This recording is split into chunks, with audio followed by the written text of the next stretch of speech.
বাংলাদেশ ভারত সীমান্ত সুরক্ষিত রাখতে দেশের ঠাকুরগাঁও সীমান্তবর্তী এলাকার মানুষের কাছে সচেতনতা বাণী নিয়ে যাচ্ছেন 50 বর্ডার গার্ড বিজিবি। সোমবার বিকালে এরই ধারাবাহিকতায় জেলার বালিয়াডাঙ্গি উপজেলায় ধনতলা বিওপি সীমান্ত এলাকার মানুষদের নিয়ে ধনতলা উচ্চ বিদ্যালয় মাঠে একটি সচেতনতামূলক সভা করেন বিজিবি। এ সভায় প্রধান অতিথি হিসেবে উপস্থিত ছিলেন ঠাকুরগাঁও সদর দপ্তরের sector commander colonel Golam Rabbani. বিশেষ অতিথি হিসেবে উপস্থিত ছিলেন 50 বর্ডার গার্ড ব্যাটালিয়ন ঠাকুরগাঁও বিজিবির অধিনায়ক লেফটেন্যান্ট কর্নেল তানজির আহমদ সহ বিজিবির অন্যান্য কর্মকর্তারা। এছাড়াও উপস্থিত ছিলেন স্থানীয় জনপ্রতিনিধি, ধর্মীয় উপাসনালয় ও শিক্ষক প্রতিনিধিরা। সচেতনতামূলক সভায় প্রধান অতিথির বক্তব্যে ঠাকুরগাঁও সদর দপ্তরের sector commander colonel Golam Rabbani বলেন, আপনারা যারা সীমান্তে চাষাবাদ করেন তারা নিজস্ব জমিতে চাষাবাদ করবেন, ভারতীয় জমিতে যাবেন না এবং গরু চড়াতে চড়াতে সীমান্ত অতিক্রম করবেন না। চোরাচালানের সাথে জড়িত এমন কেউ থাকলে তারা আলোর পথে ফিরে আসুন।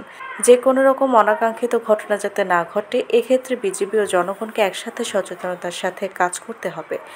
আমাদের যারা ছেলেরা, ভাইয়েরা, ভাতিজারা যারা চোরাচালানির সাথে জড়িত আছে তাদেরকে আমরা বোঝাবো যে আমাদের দেশে সম্পদের কোনো অভাব নেই, আমাদের দেশে অনেক কর্মসংস্থান রয়েছে, আমরা অন্য কাজ করে চলতে পারি, আমাদের অনেক সম্পদ আল্লাহর রহমতে।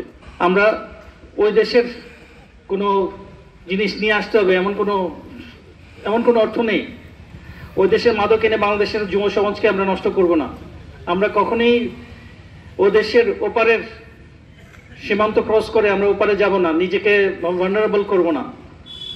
আমরা চাই না আমাদের কোনো জড়িত যারা সীমান্তের ওপারে চোরাচালানি করতে যায় তাদেরকে কাইন্ডলি বোঝাবেন। একটা লোক যদি ফেরত আসে সেটাই আমাদের আজকের দিনের সার্থকতা হবে। বাংলাদেশ বর্ডার গার্ড বাংলাদেশ হচ্ছে জনগণের বন্ধু। আমরা জনগণের জন্য কাজ করে থাকি। সীমান্তে এই যে প্রচন্ড কুয়াশা, প্রচন্ড শীত, এই শীতের মধ্যেও কিন্তু আমাদের পেট্রোল সারা রাত বাইরে থেকে, আমাদের পেট্রোলগুলো সারা রাত বাইরে থেকে বলেই বাংলাদেশের অন্যান্য লোকজন যারা আছেন, আমরা যারা আছি সবাই কিন্তু নিশ্চিন্তে ঘুমাতে পারি, যেহেতু আমাদের সীমান্ত সুরক্ষিত রয়েছে। এই যে কষ্টকর কাজ, এই কষ্টকর কাজটা আমাদের এই বর্ডার গার্ড বাংলাদেশ করছে বলেই বাকিরা নিশ্চিন্তে ঘুমাতে পারতেছে, ব্যবসা বাণিজ্য করতে পারতেছে, অন্যান্য আমাদের সীমান্ত অরক্ষিত রেখেছে। বর্ডার গার্ড বাংলাদেশ আপনাদের পাশে সবসময় আছে, সবসময় থাকবে। সভা শেষে বিজিবির পক্ষ থেকে প্রায় 5 শতাধিক মানুষের মাঝে কম্বল বিতরণ করেন।